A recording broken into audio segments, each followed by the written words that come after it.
Ahí está, ahí me decía la gente que nos estaba escuchando. Les di la bienvenida, les agradecí por estar acá nuevamente, gracias por avisarme. Como les decía, es un tema que me preguntan mucho por el hecho de ser argentino viviendo en Inglaterra, que es el tema Malvinas. Un tema sobre el que nunca opiné porque realmente no sentía que era la persona indicada para opinar sobre este tema, porque realmente yo podría decir cualquier cosa, pero vivirlo, ya sea directa o indirectamente, es algo completamente distinto de lo que ni siquiera nos imaginamos. Así que vamos a hablar con Julio Aro, que él es excombatiente en Malvinas. También es fundador de la ONG No Me Olvides, que intenta recuperar la identidad de soldados argentinos caídos en Malvinas que no se sabe quiénes son, así que está haciendo un trabajo al respecto y por eso fue nominado al Premio Nobel de la Paz. Una entrevista que tengo muchas ganas de hacer, que Julio ya se lo dije, pero se los comento a ustedes. Muy, muy buena onda, muy macanudo, como decimos en Argentina. Me ha dado mucha tranquilidad para poder llevar esta charla que de antemano es un tema delicado, pero hay que tratarlo con apertura, con sinceridad, y yo creo que es la mejor forma para que todos podamos entender un poquitito más y afrontar estos temas de la mejor manera. Así que sin más preámbulos, vamos a hablar con Julio, que ahí lo metemos. A ver si se escucha bien. A ver. Ahora yo te escucho bien. Ahora sí, Julio, ¿qué tal? ¿Cómo estás? Perfecto. Muy bien, gracias. Gracias por esta invitación, ¿eh? No, de nada, gracias a vos, como dije antes, por la predisposición. Gente, dígame si se escucha, si se ve bien. Y bueno, Julio, como dije, vamos a hablar de varios temas y me parece que la mejor forma de llevar más o menos la entrevista es en orden cronológico. Así que comentame dónde naciste, dónde pasaste tu infancia hasta el momento que te tocó comenzar a hacer el servicio militar. ¿Cómo no? Mira, yo soy nacido en Mercedes, provincia de Buenos Aires, que está a 100 kilómetros de la capital. Ahí hice mi servicio militar, ahí hice mi primaria, mi secundaria. Tengo mis raíces ahí. Hice todo diríamos, la juventud, esa juventud hasta la época de Malvinas en la ciudad de Mercedes, donde después, al regresar de las islas, este, decidí mudarme, buscar un futuro y me mudé a Mar del Plata. Pero mis raíces, mis principios, mi familia, todas son mercedinos. Ahí quedó una raíz y una parte muy fuerte de mí. Tengo la mitad del corazón en Mercedes y la otra mitad del corazón en Mar del Plata. Bien, bueno, como decías, un antes y un después, si bien fue Malvinas, también fue de alguna u otra forma el servicio militar, porque en ese momento era obligatorio en Argentina. Contanos cómo fue el momento de enterarse que te tocaba ir a hacer la colimba, como le decimos. Mira, nosotros, como vos decís, en el momento y en el contexto histórico, el servicio militar era obligatorio. No, yo estaba estudiando, yo soy clase 61. Pedí prórroga porque en el colegio industrial tenés un año más para Sí, poderlo terminar. Entonces era magnífico cuando hacían los sorteos, que los sorteos eran, escuchábamos, alguien llevaba una radio, eran los tres números de documentos finales con el número de lotería y te decían, el documento terminado en 767 sacó tal número y algunos en el salón salían gritando porque se habían salvado por número bajo, otros salían diciendo me tocó astronauta porque me tocó el 900 y pico, y a mí me tocó el número 614 que era tierra. Así que terminé el colegio, me metí en la colimba porque era obligatorio, hice 8 meses de instrucción. En esos 8 meses en el cuartel tenés tres bajas, primera, segunda y tercera baja, pero una baja especial debido a que mis padres eran de bajo recurso y te largaban, diríamos, para poder ayudar a mantener tu familia. O sea que salí en diciembre del regimiento en esa baja especial que hubo, me abracé con otro compañero y dije, nunca más volvemos acá, cosa que no pude cumplir la promesa porque al poquito tiempo, cuando ya estaba trabajando de mozo en un bar, empezaron a venir compañeros de diferentes lugares del pueblo, porque Mercedes está rodeado con Chivilcoy, con Luján, con sí. Suipacha, y llegaron que lo habían convocado, y la verdad que yo no me animé a ir a mi casa, fue un compañero, yo estaba de mozo, y me dice, sí, te llegó la carta, la tenía tu mamá, me tenía que presentar, así que dejé la bandeja, me fui a mi casa, agarré nuevamente mi documento, porque te retenían ellos el documento, me presenté, y a todos aquellos que éramos del pueblo, de la zona, nos retiraban el documento y nos dejaban regresar a nuestras casas a dormir esa noche, para que el otro día a Diana, a las 6 de la mañana, nos teníamos que presentar. Claro. Y Julio, ¿cómo, ya nos metemos un poco en el tema de Malvinas, pero al momento que te tocó hacer el servicio militar, vos o alguien que vos conocías, ¿cómo se lo tomaban? ¿Era algo que se veía 100% malo? ¿Era algo que se veía ok? ¿Es lo que toca? Es lo que hay que hacer? ¿Cómo vivía el hecho de ser convocados a hacer el servicio militar ustedes? Y que no conocíamos otra cosa, Nacho, era Claro. obligatorio, era que lo tenías que hacer, si no eras un desertor a la patria. Yo no pude conocer otra cosa que no Hmm. hacerlo. Te tocaba y era para mucho un orgullo que haberlo hecho, para otros que te arruinaban la carrera, gente que ha perdido la carrera, ¿Y otros para no vos? aprendían. Para mí fue la verdad que algo que no, que me hizo un antes y un después. Fue un año o 8 meses que de repente lo tenía que hacer obligatorio, no lo hubiera querido hacer. Yo no me creo ni Rambo, yo no lo hubiera querido hacer, hubiera querido seguir haciendo mi vida, pero no, era lo obligatorio, era lo que te decía, Sí. te toca, y no tenías ¿Cómo, opción. cómo pasaste esos meses? ¿A qué te refieres esos meses en Al cuanto a servicio militar. servicio? Sí. Nada, porque se llama colimba. El colimba corre, barre y limpia. Era eso, era una instrucción, era estar al servicio, era la verdad. Bueno, tomé lo único que, entre comillas, me tomé la comunión en el cuartel. Yo no Mira. había tomado la comunión porque mi viejo se oponía con mi mamá que cuando yo fuera grande y tuviera el poder de decisión, que eligiera si la quería tomar o no la quisiera tomar. Y ahí era, bueno, ¿quién no tomó la comunión? Yo. Y así que a tomar la comunión en el cuartel, no tenías opciones. Y la verdad que era eso, era tratar de zafar en muchas de las cosas. Yo tenía más allá de ser humilde, mucha habilidad para escribir con todos los dedos, a máquina había aprendido, y cuando me vieron que escribía muy rápido, en esas famosas Remington, las máquinas, me convocaron para ser furriel, entonces hacía las notas y zafaba mucho más que mis compañeros que corrían para un lado, corrían para el otro, que, viste, bueno, hacer las listas, la lista de una cosa, la de la otra. Vos querés que pase el tiempo para irte. Furriel Julio sería como una parte más administrativa, si se quiere. Sí, Furriel sería como aquel que te dicen, bueno, anote, haga que hace falta para la comida, para estas Bien, cosas, hay una carta, un documento para bien. uno. Era el que escribía a máquina. Pero digamos que durante el servicio militar no la pasaste mal. Oh, No, no, bien, aparte la ventaja que mi casa paterna está a 6 cuadras del cuartel. O sea que si he llevado un montón de compañeros a dormir a mi casa. Si vos te comportabas medianamente bien, te hacían salir de Franco, yo estaba a 6 cuadras, no estaba a 3 horas de viaje. sí, sí, sí, sí, Entonces sí, sí. tenía más ventaja en algunos aspectos. Antes de que te llegara la carta para ir a Malvinas, ¿qué sabías de Malvinas? Nada. En la escuela nos enseñaban que lo que estaba ahí abajo de las islitas, eso chiquitito, se llamaban las Islas Malvinas y que eran nuestras. Nada más, nunca más supe más nada, nunca, no había que tomábamos, que hablaban, no, solamente sabía eso. Jamás me imaginé ser parte de esa historia. Hmm. Y sabías más o menos cómo era la historia del dominio británico con las islas y demás. ¿Sabías que había alguna que otra disputa? ¿O para vos? Nada, nada, Nacho, nada. Con 18, a ver, los 18 años nuestros Hmm. no son los mismos 18 años de ustedes, desde la tecnología, desde la apertura de Claro. un libro, era muy difícil acceder a veces a algunas cosas, desde nada, uno estaba más abocado a poder llevar el mango a tu casa Hmm. que a descubrir qué es lo que pasa con el resto Hmm. del país. Sí. Y bueno, como decías, te llegó la carta que en un momento estabas trabajando, como decías, o sea, estabas en tu turno. ¿Cuáles fueron tus sensaciones? Me las podría imaginar yo, pero creo que no podría ni acercarme a lo que se siente. Yo te digo que en principio fue no tomar conciencia, ¿no? Que había que presentarse, pero nunca nadie se imaginó que iba a haber una guerra. Te convocaban y cuando te convocaron dijeron, no, quédense tranquilos que esto es para quedar, para cuidarse en el cuartel, no va a pasar nada.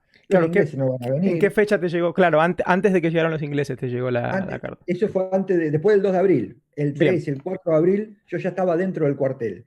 Te dieron las armas, el bolsón porta equipo, volvías al griterío ¿viste? A que te reten, venga para acá, vaya para allá, a ser su esclavo en muchas cosas.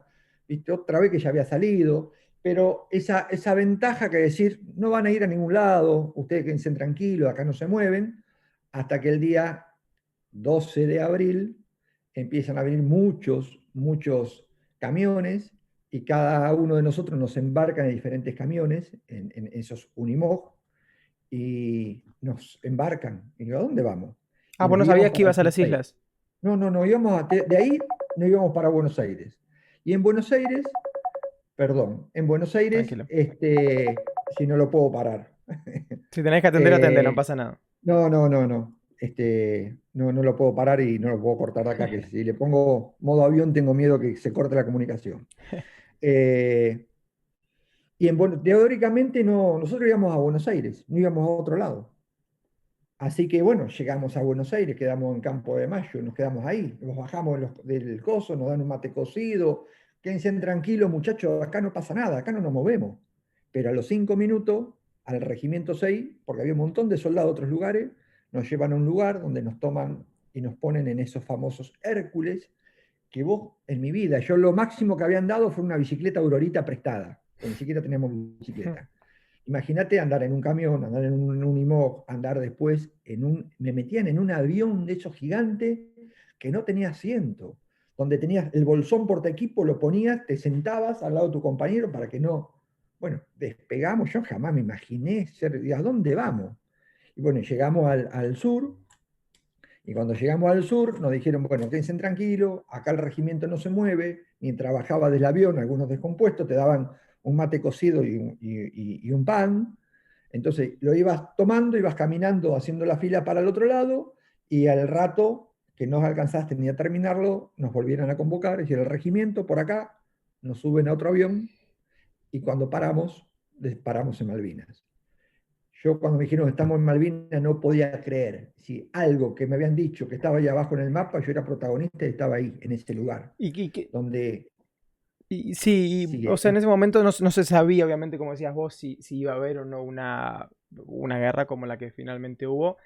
¿Ustedes sentían, si bien es difícil, porque como sabías, recién te enteraste en el momento que llegaste, no conocías tal vez Malvinas de antemano tampoco, ¿sentían ustedes o se les cruza por la cabeza o no lo piensan? Te pregunto desde la ignorancia total. ¿Piensan si están haciendo o no lo que deben hacer? O sea, ¿vos sentías que estabas cumpliendo un deber a tu país? Yo tenía que hacer lo que me mandaban. Hmm. Yo no podía elegir. Una vez que estás ahí, lo tenés que hacer. Sí, sí, sí, sí, sí. Una vez, vos no te olvides que estabas en ese momento, decir, bueno, y permanentemente el bombardeo en la cabeza, decir, ¿por qué no van a venir? ¿Por qué no va a pasar nada? Porque las Malvinas son nuestras, sí, las Malvinas son argentinas, pero que bueno, que jamás me imaginé de recuperar a través de un conflicto, que las Malvinas hay que recuperarlas, pero a través de otra forma, no de una guerra. Por eso nunca nos imaginamos, y sinceramente los primeros días todavía estaba el chiste, estaba la broma, no pasa nada, es decir, no van a venir. La arenga era esa, que no va a pasar nada, están recontralejos, que van a venir. Entonces nos íbamos acomodando, bajar más camiones, bajar más aviones, que esto, hacer nuestros pozos de zorro, iban a tus posiciones, ¿viste? Las carpitas, no pasa nada hasta el 1 de mayo que pasó. Y ni bien llegaste Entonces, vos. Sí, decime. no, entonces pasa esto. Pasa que a partir del 1 de mayo empezamos a tomar conciencia. Hmm. Porque cuando te dicen una palabra mágica que es alerta roja, que te avisaban por la radio, eso implica que hay un avión enemigo que te va a bombardear. Y lo que esa palabra, el que te decía alerta roja, vos tenías que meterte de cabeza en tu pozo que habías armado. Nosotros, cada vez que decían alerta roja, en vez de meternos dentro del pozo, salíamos. Porque queríamos ver, no teníamos ni idea qué era. Wow. Eso fue lo que pasaba. Entonces, nada, era el primer bombardeo, era una cosa, el bautismo de fuego de todos. ¿Viste? Y vos veías el avión, que el 1 de mayo fue el bautismo de fuego del GADA, y fue el bautismo de fuego de la Fuerza Aérea, y fue el bautismo de fuego donde también bajamos un avión propio, que te enteraste después de muchos años, que ese avión que vos viste caer, que nos abrazamos como si Maradona hubiera hecho un gol en el Mundial, te enteraste a la media hora que ese avión era argentino. Entonces, viste, nosotros le decimos que le tiramos hasta con el casco porque volaba muy bajo. Y Y fue eso. Julio, ¿cuál era tu labor? ¿Seguiste cumpliendo la misma labor que cumplías en el servicio militar? ¿Y dónde estabas instalado? ¿Era una casa, era un pozo, como decías vos? Contanos un poquito cómo se desarrolla tu función en el conflicto. No, cuando retomamos, que nos vuelven a convocar, nos dieron diferentes misiones. No tenía más la maquinita para escribir, te dieron el fusil, era como observador adelantado, tenía una misión algunos fueron, nuestro regimiento se dividió con diferentes grupos en dos hermanas, en Monte London y en Puerto Argentino. La misión, como estaba en la parte de los más jerárquicos, de los jefes, yo estaba cerca de ellos, donde tenían su casa, su pozo, y nosotros estábamos a 50 metros haciendo nuestros propios pozos para custodiar esa casa que vendría a ser como la parte comando, donde estaban todo el operativo que se hacía. Bien. Es decir, estabas en frente de batalla, o sea, eras un soldado. Yo no siempre un soldado y a mí me tocó estar en Puerto Argentino, Bien. no ni en Monte London ni dos hermanas. Sí, mis compañeros, otros, fueron a otros lados. Vos fíjate que aparte, hoy es un placer decir que uno de mis compañeros, como Oscar Poltronieri, es un soldado que tiene la medalla como si fuera el sargento Cabral. Es el soldado más condecorado por su valórico error en combate, ¿viste? Entonces decís, nada, nadie está preparado para una guerra, nadie. Es mentira que dice que estoy preparado. ¿Y cómo era el lugar? ¿Vivían, digamos, dormían en el pozo? Todo ahí. Todo en el pozo. El pozo era algo que podía hacer hasta 50 o 60 centímetros, no más, porque había piedra, porque emanaba el agua. Hmm. Entonces, cuando empezaba a emanar el agua, conseguíamos una estable y lo ponías como tu piso para no estar permanentemente con los pies mojados. Otros lo han hecho para tratar de dormir ahí. Se ponía turba arriba para hacerlo un poquitito más alto, tratar de camuflarlo, de taparlo para no ser visto por los aviones. Y ahí dormías, ahí vivías, ese era donde te comías, cuando no te tocaba guardia imaginaria o algo por el estilo. ¿Y cómo es el día a día? ¿Y por ejemplo, se come siempre lo mismo? ¿Se va variando la comida? ¿Qué No, se hace cuando se espera, cuando se está de guardia? ¿Cómo es más o menos el día a día en pocas palabras? es muy difícil. Yo, aparte, venía de una familia muy humilde y era muy jeringa, no comía las cosas que no me gustaban, pero ahí Hmm. comí cosas que yo hice llorar a mi vieja porque no me gustaba la cebolla. Y yo ahí pelaba la cebolla como una manzana y me la comía. Y me Wow. di cuenta qué tonto fui de haberla hecho llorar a mi viejo por no haber querido comer una cebolla. Wow. Aprendés a valorar el pedazo de pan de tu casa que a veces no lo comes. Aprendés a valorar la canilla que tenés abierta. Si no, no, el vaso de agua que no lo tenés. Entonces, aprendés a valorar y no sabés que lo que más te alimentaba, no solo la comida, es que llegara una carta. Ese era el mejor alimento que teníamos. Eso te iba a preguntar, Pero ¿cómo era la comunicación con tu familia? fue la última guerra romántica que hubo, donde las cartas era el factor fundamental para levantarte el ánimo, donde vos esperabas, y cuando venía el famoso a traerte las cartas, y había 10 personas y nombraban, y a vos no te nombraban, que no venía tu correspondencia, te daban una que todo el mundo escribía para el soldado argentino. Entonces todo aquel que no recibías, vos Mira, recibías cartas de otros chicos de colegio, otro lado, donde por lo sí. menos leías algo distinto, le podías escribir, pero las cartas eran lo más esperado. Hmm. Sí, sí, sí, sí. ¿Cómo vivían, si bien hubo momentos y fases de la guerra, el momento en el que el Reino Unido comenzó digamos, a ganar, entre comillas, que comenzó a avanzar? ¿Ustedes recibían la información correspondiente? Porque en Argentina las noticias decían lo contrario. ¿Ustedes recibían esa información? ¿Lo vivían con miedo? ¿Se envalentonaban? ¿Cómo vivías la posibilidad de que Argentina perdiera, digamos, la guerra? Mira, llega un momento en tu vida de que es tanta la confusión que tenés, porque las noticias entre nosotros era que veníamos ganando y vos escuchabas a alguno que tenía la radio que agarraba Radio Carve de Uruguay y te decía lo contrario. ¿A quién le crees? Vos veías que salía como un diario, que era una hoja, que te decían, 3 aviones de ellos, uno nuestro, 10 muertos de ellos, dos nuestros, o sea, como un PRODE, te daban para animarte. Uf. Nada, lo que pasa es que cuando termina el conflicto y vos ves y dices, che, ¿qué es ese barco? ¿Pero no lo habíamos hundido? No. Entonces te diste cuenta que hubo un montón de cosas que se dijeron que no fue cierta. ¿Cuántas, cómo crees, cómo pasaban las noches? ¿Cuántas bombas crees que caían por día? O sea, esto te lo pregunto para dimensionar lo que es estar en constante miedo y peligro. Mira, a veces el tiempo hace que no tengan más miedo y no. Se llama fuego de perturbación. Los ingleses todas las noches, desde los barcos a una distancia que nosotros no le podíamos hacer daño, tiraban la bomba cada 30 minutos o una hora y vos sentías el estallido desde el barco, el silbido de la bomba y la explosión por allá lejos. Y no te dejaba dormir, por eso se llamaba fuego de perturbación. Estuvimos 3, 4, 5 días sin dormir, hasta que el cansancio Sí. hace que te duermas y cuando te acostumbras a ese ruido y cuando te despiertan, te decís, te tocas y bueno, no me tocó, no cayó acá, pero esa bomba seguramente daño en algún lado hizo. Era muy, muy difícil, por eso uno después pierde todo al miedo, ya no te importa nada. Este, las noches eran tremendamente difíciles, donde día tras día que pasaba, vos vivías un día y decías, uy, cuando cuente esto no me lo creen. Pero al otro día era tan importante lo que te había pasado que el día anterior ya no tenía sentido contarlo. O sea, a medida que pasaban los días las cosas eran cada vez más importantes, te enterabas de compañeros heridos.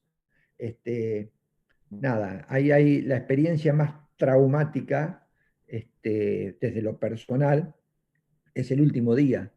La noche y el día del 13 y la noche del 14 fue donde fueron bombardeo constante, aviones constantes, donde no paró un segundo nada, mañana, tarde y noche. Hubieron algunos días así, el día que llegó el Papa a la Argentina, ya también la pasamos muy mal. Y ese día, el C-14, con la última bomba que cae en Puerto Argentino, en la casa donde estábamos nosotros al lado, esa bomba que cae, nosotros recibimos una orden con mi compañero de que teníamos que replegarnos. Entonces intentamos salir del pozo, levantar esa chapa para salir, cae la bomba y esa onda expansiva te mete de vuelta en el pozo. Y al sargento ayudante Aguilar y Ochoa, que estábamos a 3 metros, salieron 3 segundos antes que nosotros y los agarró afuera del pozo. Ellos los mató en forma instantánea. Entonces te quedás en ese lugar hasta que tus compañeros que se venían replegando saben que estabas ahí, te levantan la tapa, te dicen, vámonos, hay que irse, y vos te vas corriendo y es como si corrieras arriba de una cinta porque mirabas para atrás y estabas siempre en el mismo lugar.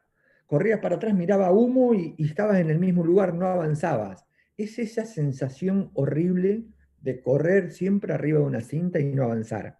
Hasta llegar al hospital. Llegamos al hospital y no había nadie. Ya estaba evacuado. ¿Y qué hacemos? Y seguimos para el lado del aeropuerto, y seguimos corriendo y sentimos un grito detrás de unos containers que nos llaman los jefes, que no sabemos ni quién eran, y que nos pregunta qué hacíamos, dónde estábamos, qué es lo que pasaba, y de ahí nos dice, bueno, quédense con nosotros, y no sé qué tiempo pasó, donde él recibe una orden y te dice, muchachos, terminó, finalizó. Entonces te agarra, yo digo que es un egoísmo. Yo tuve varios momentos en mi vida egoísta, ese es uno de ellos, donde decís, bueno, ya está, terminó, yo quería que terminara. Más allá del resultado, quería que terminara. Sí, eso te iba a No preguntar. aguantaba más. Vos preferías, yo te digo, Julio, termina hoy y gana, entre comillas, como siempre digo, entre comillas, porque ganar una guerra es un tema difícil, pero termina hoy y las Malvinas siguen bajo dominio británico. Firmas. Yo, no, mira, la guerra que se gana, la guerra que se gana es la que no se hace. Esa es la guerra que se gana. La guerra que se hace es la guerra que se pierde, porque pierden todo. Pierden los ingleses, pierden los argentinos y perdieron los isleños, porque también hubo baja isleña. Entonces, no hay peor guerra, la guerra peor es aquella que se hace. Por eso hay que poner todas las herramientas para que nunca más haya una guerra. Yo hasta mi último aliento voy siempre a bregar por la paz, no por la guerra. Bien, vos estabas Entonces, ahí, sí, querías que yo terminara, estaba ahí, pase lo que pase. ya está. Después, sí, te da bronca, todo lo que vos quieras. Yo necesitaba que terminara, no Sí. daba más. Físicamente, mentalmente, no dábamos más. Y eso que no estuvo al frente como estuvieron todos mis compañeros, que Ujú. la pasaron complicada. ¿Te ha tocado atacar en algún momento? No, No. no, esa es una de las, entre comillas, tranquilidades, porque no tuve ningún enfrentamiento, no tengo ningún cargo de nada. La verdad que no, no. ¿Conoces a alguien, pudiste hablar con alguien que sí lo haya hecho? ¿Cómo se vive eso, Julio? No sé si te lo han podido contar, el hecho de atacar y de terminar con la vida de otra persona. Sí, no estoy dando culpas, obviamente es todo dentro de un contexto, pero te No, pregunto cómo no, se en el siente. contexto, sí, Nacho, no, en el contexto esto que me han comentado, hay gente que no quería matar a la persona, quería derribar el avión, pero no matar a la persona, quería que ese avión no le haga daño al resto de sus compañeros. Entonces no es que vos, pero Sí, sí, lamentablemente sí. tenés que bajar el avión y cuando caes, cae la persona también. Si vos te enterás que después el piloto se eyecta y se salva, bienvenido sea, pero vos querías derribar ese avión para que no hiciera daño a tus compañeros. Entonces, es esa encrucijada que tenés. He perdido compañero por dudar en apretar el gatillo. Entonces, una vez que estás en ese lugar, vos no tenés opción, o es tu vida o la mía. Entonces, es muy difícil de transitar todo ese Sí, periodo, vuelvo a repetir, porque sobre todo la adrenalina te lleva a decir que termine, sea como sea. Lo que estoy seguro, el 1000 por 1000, no el 100%, es de que cada uno de mis compañeros que murieron hicieron honor al himno nacional. Cuando dice, o juremos con gloria a morir, mis compañeros todos murieron con mucha gloria, pues yo no estaría renegando la muerte de ellos. sí. Mis compañeros murieron con mucha gloria, pusieron lo que había que poner hasta donde pudieron. Entonces, para honrarlo como corresponde. ¿Crees, Julio, si bien fue la primera vez que estabas en el campo de batalla, que Argentina o el ejército estaba en condiciones, desde armamento, desde logística, desde todo? ¿Estaban en condiciones? ¿O fueron? No, no, te digo más, los ingleses tenían un visor nocturno cada uno. Nosotros teníamos el visor nocturno que yo vi, lo vi en el año 91, en un concurso de tiro.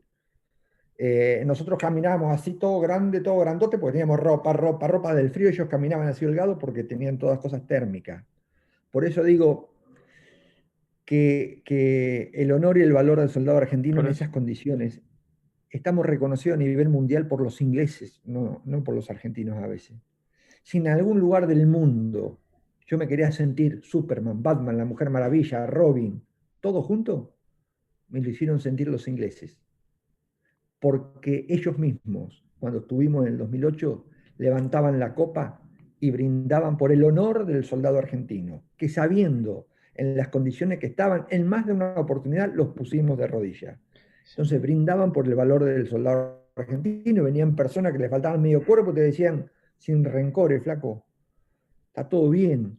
sí, sí, sí. Es que me Ellos son imagino unos verlo, es que me profesionales, imagino, hacen su Julio, estar trabajo. ahí, me imagino verlo y vivir y verte en condiciones inferiores al otro, sabiendo que hay posibilidades de que pase lo peor, y estar ahí, mandado por alguien, debe ser muy, muy, muy, muy feo. Julio, ¿fuiste prisionero en el momento de la rendición? Sí, fuimos todos prisioneros. Nosotros una vez que nos rendimos, nos ponen a todos en el aeropuerto viejo, hubo que regresar a los lugares donde estábamos, pero pasabas por una revisación donde dejabas el FAL, el casco, las armas, esa famosa foto que uno ve que está todo las pilas, volvías a tu lugar donde había estado para enterrar a algún compañero que había quedado, para sacar alguna de las cosas, para después volvernos a juntar y a nosotros, en nuestro regimiento con otros tantos, nos hicieron pasar como que tomamos agua de charco, como que estábamos con problemas diarreicos. Entonces, en el barco donde nos vamos es el Bahía Paraíso, que hoy lamentablemente no está más, no, en ese buque hospital, es ese barco que nos traslada el 20 de junio para Buenos Aires. ¿Y cómo Para es cómo es el trato ahí cuando uno es prisionero? ¿Cómo Y en son esos principio tenés momentos? miedo porque no sabés qué es lo que va a pasar. En principio vos querías zafar de todas formas. Vos veías y escuchabas y estaba atento si uno preguntaba, ¿You speak English? ¿Quién habla inglés? Yo, bueno, lo sacaban aparte. ¿Quién sabe? Viste, te sacaban aparte. Yo lo que quería era irme. Sí. Entonces, cuando está en la fila para subir al barco, el primero que te revisaban todo y te hacían para un costado, el que pasaba o escuchaba, ¿qué era? No, mi misión era pintar los cosos. Bueno, era pintor. Tu misión, pintor. Y yo era pintor. Éramos todos pintores, ¿viste? Queríamos irnos, queríamos Sí. regresar. Y bueno, llegaste a casa. ¿Cómo, cómo es ese momento? Eh, El momento de llegar a casa fue muy, muy difícil, varias cosas. Primero que, a diferencia de otros compañeros, Mercedes o nuestro regimiento tuvo una recepción increíble. De Mercedes a Buenos Aires hay 100 kilómetros. Tarda 1 hora y cuarto el micro, porque nos pusieron todos en esos micros Chevalier, que tiene una ventanita finita, Sí. donde metíamos tres cabezas juntas ahí para verla a la familia. Pero llegando a Jauregui, que son 20 kilómetros más hasta el cuartel, tardó 1 hora, porque estaban todo el pueblo de Chivilcoy, de Mercedes, de Luján, ahí esperándonos. Iba a paso de hombre. Entonces te largabas la manito por ahí para tocar la mano de tu hermano, la mano de mi vieja, y no podías hablar. No podías hablar de la emoción al regimiento, entran todos los familiares, te vas, entras a tu cuadra, donde te agarrás tu ropa, donde ves que te queda un poquito más holgada porque has perdido un par de kilos, te vestís nuevamente de civil y salías afuera a abrazarte con tu ser querido, con tu familia, donde después de mucho tiempo, ahí está la otra parte del egoísmo, que nunca me di cuenta, excepto hasta más adelante. Había grupos como burbujas, así que entrabas y nos abrazaban todos y llorábamos todos juntos. Había otro, y después entendí que también vi grupos que se abrazaban y lloraban todos juntos. Pero ese grupo era que también su ser querido no había llegado. Después lo entendí. Y Entonces, sí. ahí donde hacemos un montón de clics. Entonces, fue muy difícil, la reinserción social fue muy Eso difícil. te iba a preguntar, No ¿cómo te son olvides que los hubo más. días, meses, años próximos a eso? ¿Cómo, cómo se sigue, Julio? Fue muy difícil porque hubo una etapa de desmalvinización. Estábamos prohibidos hablar de Malvinas, de lo que habíamos vivido, lo que habíamos pasado. Tus propios compañeros que habían quedado, que no habían viajado, tus amigos de la infancia, cuando te veían, te decían, flaco, ¿tuviste hambre? ¿Tuviste frío? ¿Mataste a alguno? Y se terminaba la conversación y te contaban, che, ¿viste que Susana se puso de novio? Y le digo, no, ¿viste? Decís, a mí me robaron esa parte, como todos mis compañeros, esa juventud, porque maduramos de golpe. Entonces yo con mis compañeros que habían quedado, por número bajo, por lo que sea, no me llevaba bien, me llevaba mucho mejor con gente de 10 años, 20 años mayores Sí. que yo, porque entendían y habían otros principios, otros valores, que no solamente si mataste o si tuviste hambre o frío.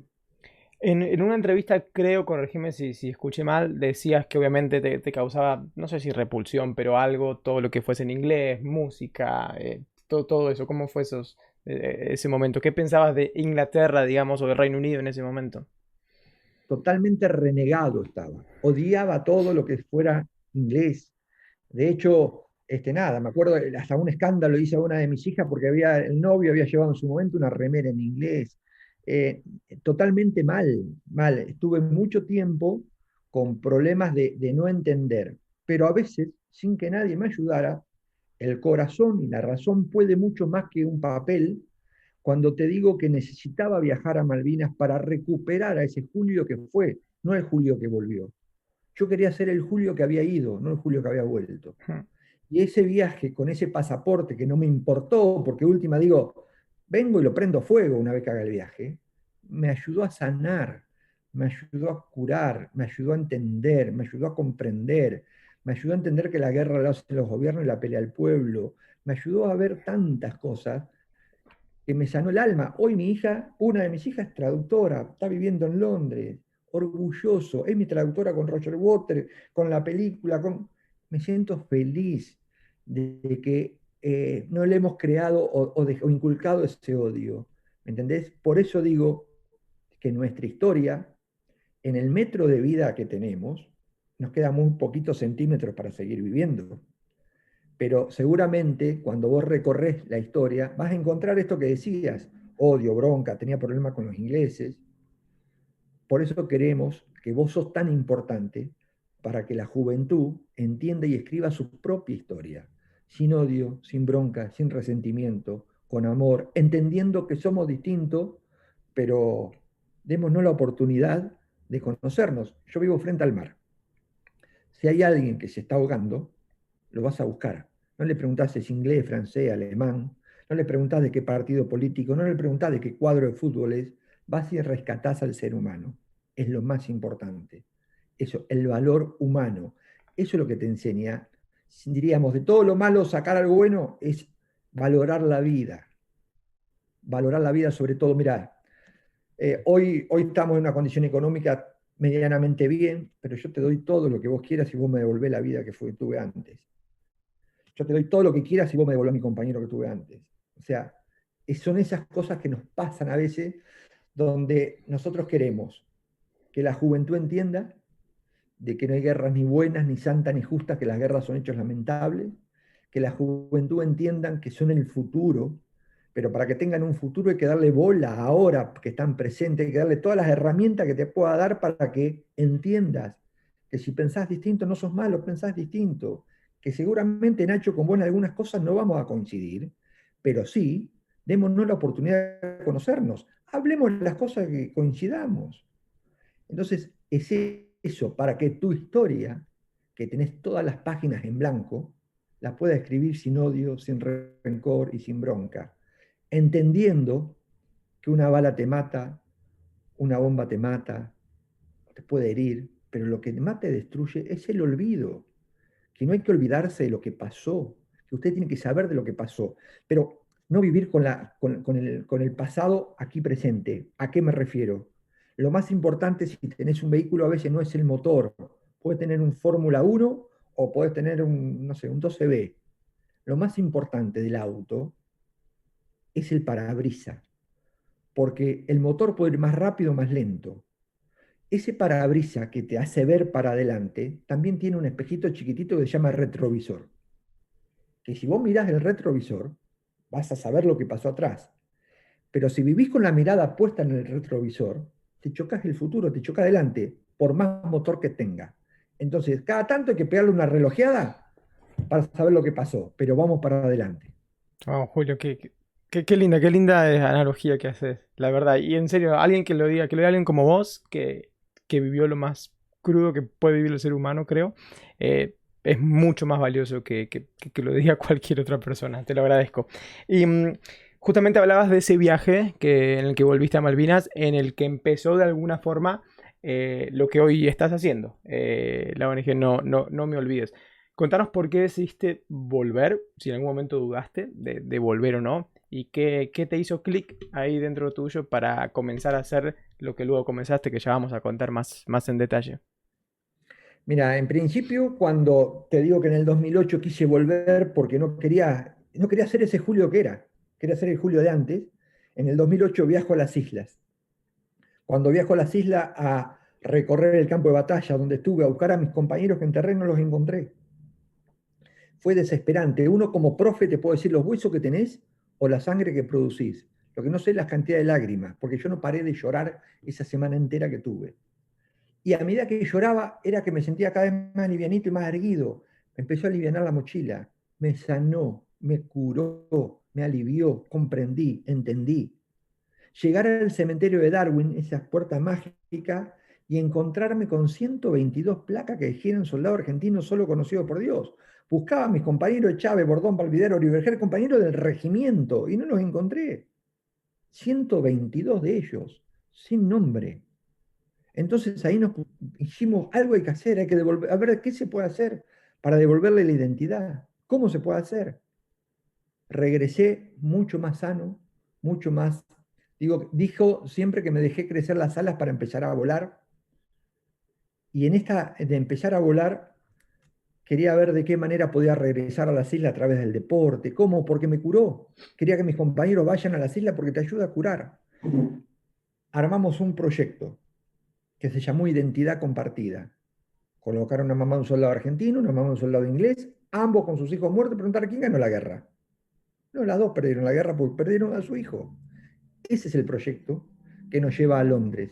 Ese es el proyecto que por primera vez, el 17 de octubre del 2008, piso Londres. Y voy a ver a quienes fueron nuestros enemigos. Iba con toda una carga emocional impresionante, porque 3 días antes, aparte de haberme estado separando, me van a buscar porque muere mi hermano. Mi hermano se descompensa y el 14 de octubre muere mi hermano.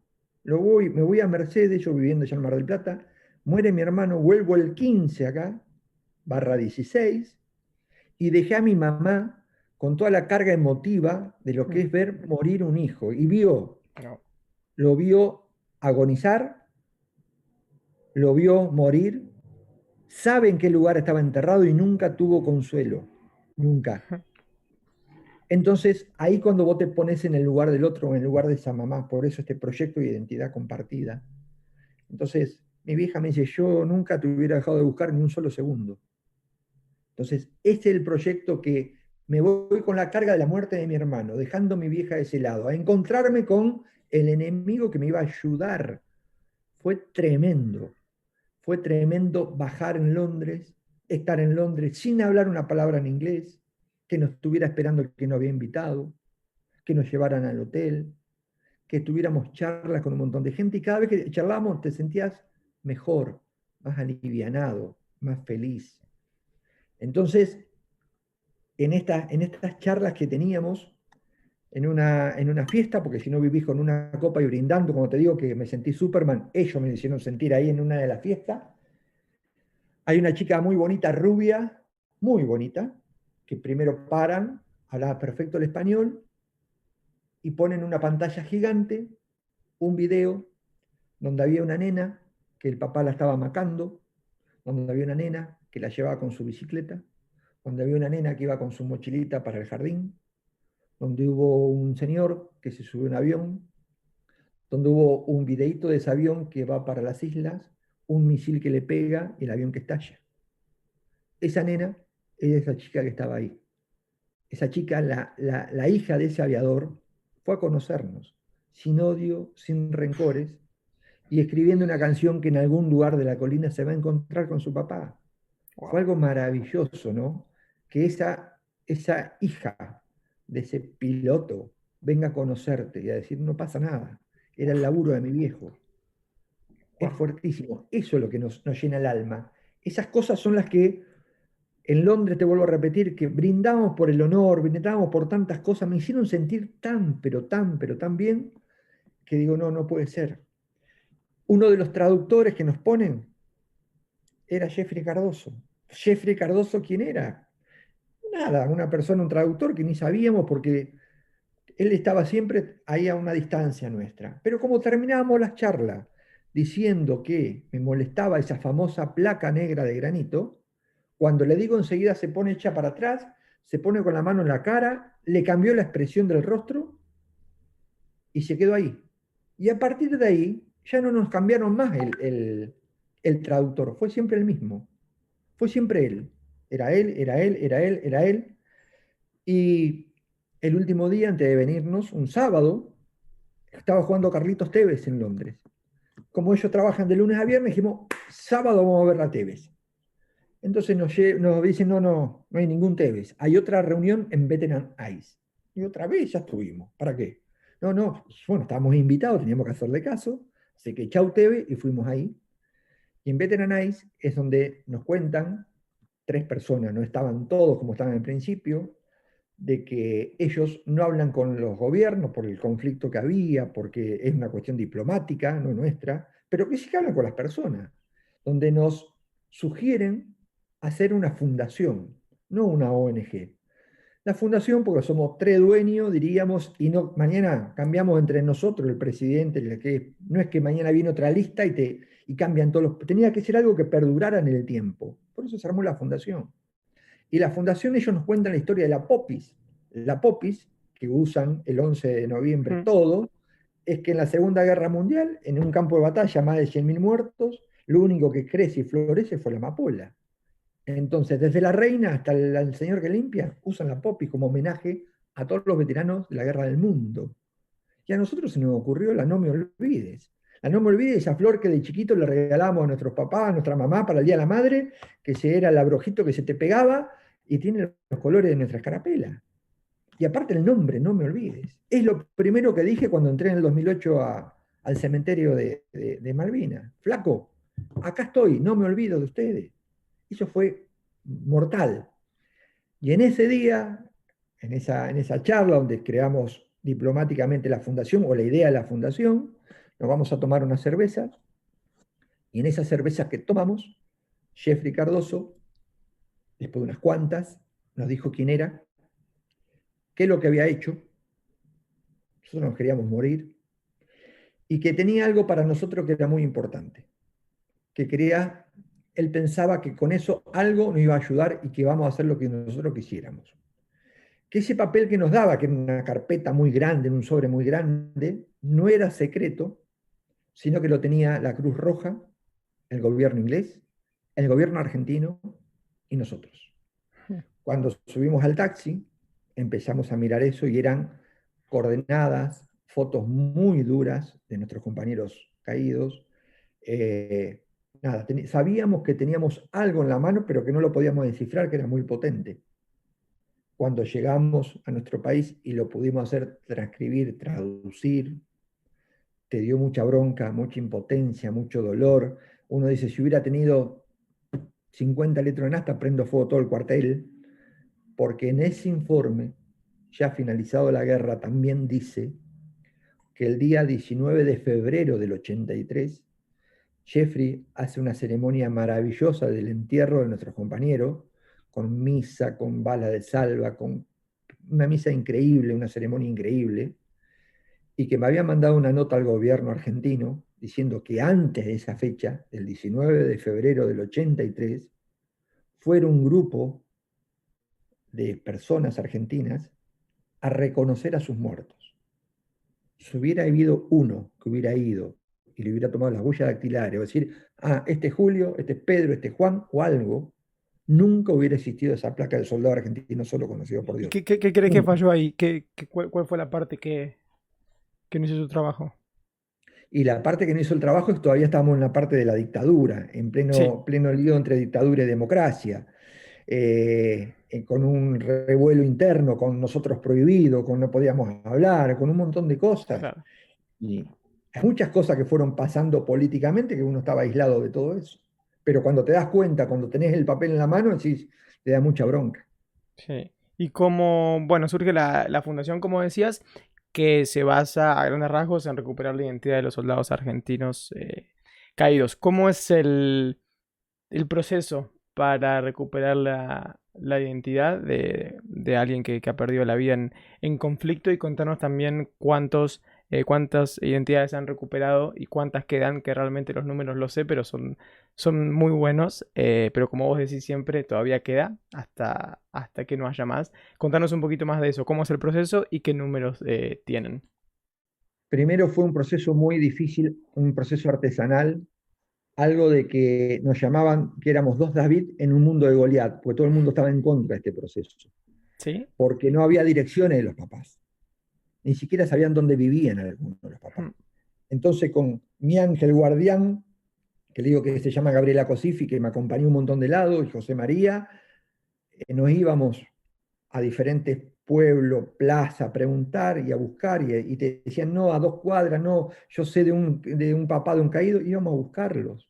Fue impresionante todo el proceso que hubo en el medio hasta llegar a que la presidenta Cristina nos llevara, lo anunciara, hasta que nos llevara a Nueva York al Comité de Descolonización, hasta que se juntaran con Macri y firmaran. O sea, esto el Estado lo tenía que hacer. Tienen que intervenir otra persona que es Roger Waters para que nos dieran bola. Ni siquiera nos daban bola si no hubiera estado Roger Waters. No podíamos llegar al Estado. Roger Waters cuando visita nuestro país es el que se encarga de avisar a la presidenta que le da la carta nuestra, de que estamos buscando esto. Después de ahí nos convocan Hmm. para esta misión. Esta misión tiene mucho, mucho que ver con el amor. Esto tiene que ver nosotros estuvimos con el mejor equipo del mundo. Si vamos a decir que, mira, tenés a Messi, a Pelé, a Maradona, a todos juntos, lo tuvimos nosotros, que es el equipo que fue a las islas.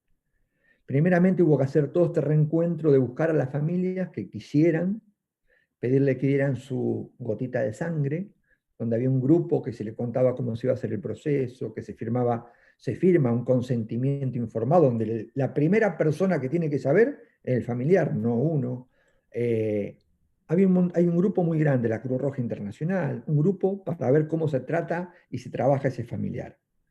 Y después un grupo de antropólogos compuesto por ingleses, compuesto por mexicanos, españoles y argentinos, a cargo de Morris Tidball, quien fueron a las islas con todo el mejor equipamiento, se agarraba tumba por tumba, se cavaba hasta el metro 5, donde ya no existía más la madera del cajón, pero sí había unos bordes como de aluminio, de bronce, y a partir de ahí cavaban a mano para buscar. Jeffrey había hecho un trabajo magnífico, le puso 3 bolsas, no una.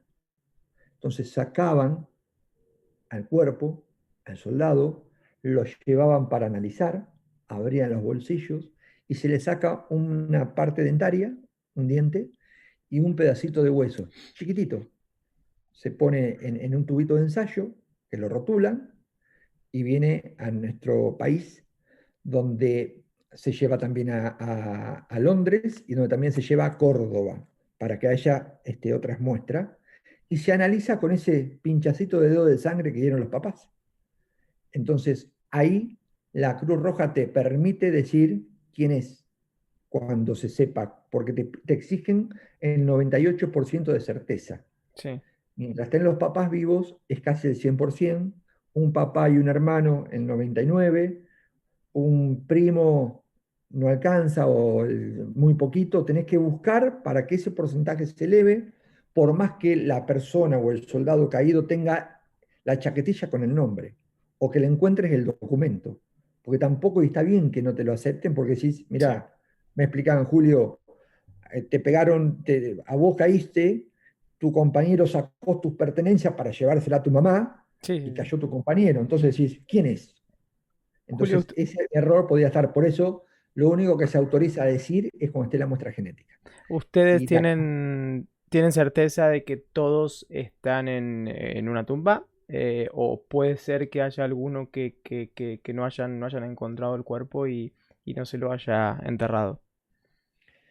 mira, Jeffrey recorrió los campos de batalla y encontró lo que encontró. Es probable, por eso existe la cruz gigante para el desaparecido en acción, porque hay cuerpos que han caído, explotado la bomba y no quedó absolutamente nada. Entonces, por eso es un homenaje a aquel que no se encontró. De estos 122 placas estaban los 122 personas, los 122 cuerpos. Los que estuvieron lamentablemente en el barco de Isla de los Estados aparecieron 2 cuerpos porque los trajo el agua. Entonces, la única certeza que sabemos es que esos cuerpos de esos compañeros que estaban ahí enterrados tienen nombre y apellido y hay que buscar a su familiar. El resto, lamentablemente, al transcurrir tanto tiempo, Sí, sí, no eso. sabemos con qué no podemos encontrar, Sí. pero seguimos en esta lucha. De hecho, hace 10 días se firmó un acuerdo nuevamente para hacer una ampliación de este proyecto humanitario, porque en la parcela, el cementerio está dividido en 3 parcelas, la A de 100, la B de 100 y una C acá arriba de 30, 230, pero de los cuales en la C, la fila 1, la tumba 10, ahí hay 4 cuerpos que comparten, porque teóricamente Jeffrey encontró a 4 personas juntas y tenía una sola chapita, que se llama Sánchez, y el resto no. Y los enterró en diferentes lugares juntos. Sí. NNNNN, cementerio original. 2004 que Argentina se hace cargo del cementerio, que Argentina lo empieza a cuidar, que esa comisión que se encarga cambia las cruces y cambia las placas. En esa tumba, que decía Sánchez y 3NN, aparece mágicamente el nombre de Sánchez y 3 nombres más, Luna, Sevilla y Sevigné. ¿Cómo? Si no hubo exhumación. ¿Por qué aparecen esos nombres? Yo no lo supe hasta ahora. Yo cuando fui en el 2008 vi los nombres y ya estaba. Para mí estaban ahí. Y gracias a Dios, otra periodista, con una de las mamás que le cuenta la historia cuando fue antes del 2004 y cuando vino después del 2008, que se encontró que su hijo no estaba y que después cuando fue le dijeron, no, tu hijo está acá. Y dice, ¿cómo? Si antes no estabas, ¿por qué está acá? Esa mamá hace como una denuncia que escribe a la Cruz Roja pidiendo que por favor se abriera esa tumba también para saber, para contar lo que le había pasado, a ver si su hijo estaba ahí. La Cruz Roja no dice que no lo podía abrir porque el convenio era solamente para abrir aquellas placas que digan soldado argentino solo conocido por Dios, no otras. Esa tenía nombre y no era culpa de ellos, sino pudo abrir esta porque tiene nombre. Entonces lo que se les permitió a la familia es dar sus muestras de sangre para ver si sus hijos estaban en otro lado. Y así fue. Luna como Sánchez y como Sevilla aparecieron en otro lado. Entonces decís, bueno, ¿quiénes son esos tres compañeros que están con Sánchez? Por eso ahora, en junio/julio, Luis von der Wide con todo el equipo, que hoy es Luis von der Wide, pasa a ser el jefe de antropólogo a nivel mundial de la Cruz Roja Internacional, va a las islas a hacer ese trabajo de esa parcela y sobre esa tumba. Bien. Teóricamente uno tiene una idea, una vaga idea, pero no se puede decir hasta que no tenga la prueba genética. Sí. ¿Cuántos caídos han identificado y cuántos faltan todavía por identificar, Julio? De este primer plan de proyecto, que son 122 placas, se sacaron 115. Hay 115 compañeros que recuperaron su nombre, su identidad, su rostro, su historia. Solamente nos faltan 7. Que es difícil, imposible no existe. Es difícil porque muchos de los papás son muy grandes y han fallecido. La pandemia nos quitó un montón de Sí. tiempo para poder movernos. Hay cementerios que están inundados. Hay familiares muy lejanos que no nos alcanzan y no nos sirven. Hay que buscar la forma de llegar a su ser querido de otra manera. Pero nunca vamos a bajar los brazos para poder hacerlo. Así que continuamos en la búsqueda, en esto de poder difundir el mensaje de que si hay algún familiar que su ser querido aún no está identificado, que por favor se comuniquen o con nosotros o con el canal donde nos está escuchando o con la Cruz Roja Internacional o con Antropología o con quien sea, pero que se comuniquen porque son familiares que hace falta, si es que quieren, dar su muestra genética. Siempre hay que respetar la decisión del familiar, si quieren o si no quieren. Y Julio, ya últimas dos o tres preguntitas para terminar. Contabas en algunas otras entrevistas que una de las cosas más importantes para vos o de los sentimientos más retribuyentes era cuando ibas al cementerio de Darwin con alguna madre y podía decir, ok, acá descansa mi hijo. ¿Sentís que poco a poco, sabiendo que vos contribuiste con eso, sentís que se te va aliviando un poquito más el alma con todo esto? No te quepa duda, no te quepa duda. Yo acá tengo una placa de soldado argentino, no sabe lo que pesa. Imagínate tener 122 en las espaldas. Hoy tengo nada más que 7. Hoy la llevo de taquito, diríamos. Mm. Te alivia la espalda, te alivia el alma. Y llevo 9 viajes a las islas. Llevo desde el viaje personal, viaje con alumnos de Balcarce, de Mar del Plata, viaje con mi hija, viaje con Elma, viaje con familiares. Todos los viajes son distintos. Y en cada viaje intento traer ese Julio del 82 y nunca lo puedo traer, ¿eh? Viene de a poquitito, viene en cuentagota. ¿Qué sentís Pero que parte de falta? eso, ¿Qué sentís que falta no, mucho. para No, traerlo? imposible, imposible que traiga vuelva. Yo sé que es imposible. Una persona que vive, por eso digo, una persona que vive un conflicto es imposible que vuelva igual. Es imposible que te levantes y no recuerdes Malvinas. Es imposible que te borres la imagen de algo. Es imposible que no se te peguen los platinos en algún día. ¿Entendés? Es imposible. Pero sí, al sentirte más liviano, al sentirte mejor por no haber dejado a nadie en el campo de batalla, no haber abandonado a nadie, y esta es la mejor forma de hacer soberanía. Ponerle nombre y apellido a aquel que dio la vida por la patria. Ponerle nombre y apellido y decir, acá está fulano, acá está Mengano. Entonces, ese es el mejor acto soberano. Ese es un lugar que te brinda mucha paz, mucho amor. Mi Gatorade, mi nafta, mi combustible, es un abrazo a una mamá, un gracias hijo, ese es el mejor premio que hemos recibido. Y te garantizo, tenemos cajas de premios, que es muy lindo también recibirlo, pero no se cambia nada con un abrazo a una mamá, no se compara con nada con un beso de una de ellas. Julio, te voy a hacer la última pregunta y quiero que me ayudes a contestarla porque, como te digo, bueno, yo soy argentino viviendo en Londres, creo contenido online y no voy a decir que muchas, pero sí cada tanto alguna que otra persona me dice cosas como vende patria, qué hago acá, qué se opina de las Malvinas, decir a los ingleses que devuelvan las islas, o de hecho muchos también creen que un gol con la mano es una revancha por una guerra, que hay que odiar a todo aquel que haya nacido en Inglaterra. Y siempre digo que yo puedo contestarlo, pero no, a veces no alcanza. ¿Cómo contestás vos a eso? Si bien más o menos ya lo mencionaste antes, ¿cómo le contestás a esa gente? ¿Qué le dirías? Mira, primero que hay un montón de cosas para decir. Como te dije hoy, el ejemplo del mar. Uno ve que se está ahogando alguien y lo va a buscar sin preguntar en qué idioma habla. A mí el hecho de que me digan, vende lo que quieran, a mí la vida sobre todas las cosas. Primero, la vida. De hecho, tengo mi hija viviendo en Londres. Sí. Habla inglés.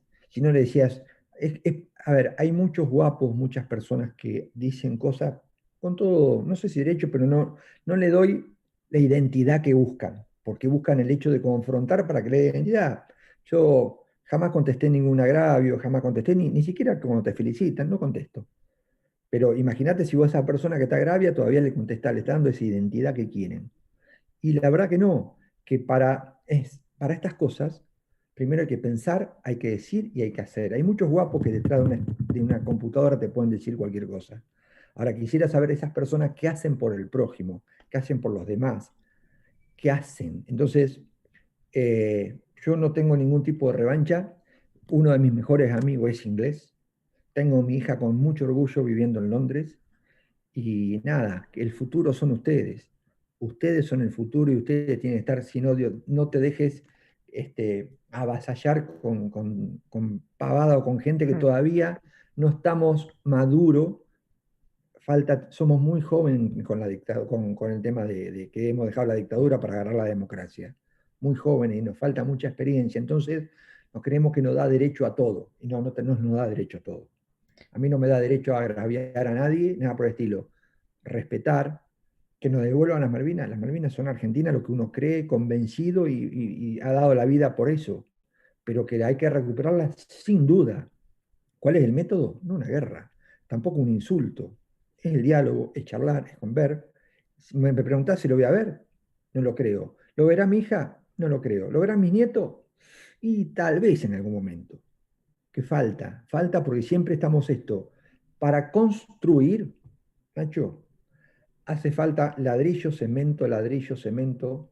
Es un proceso muy difícil de construir. Para destruir, una patada basta. Rompes todo lo que construiste.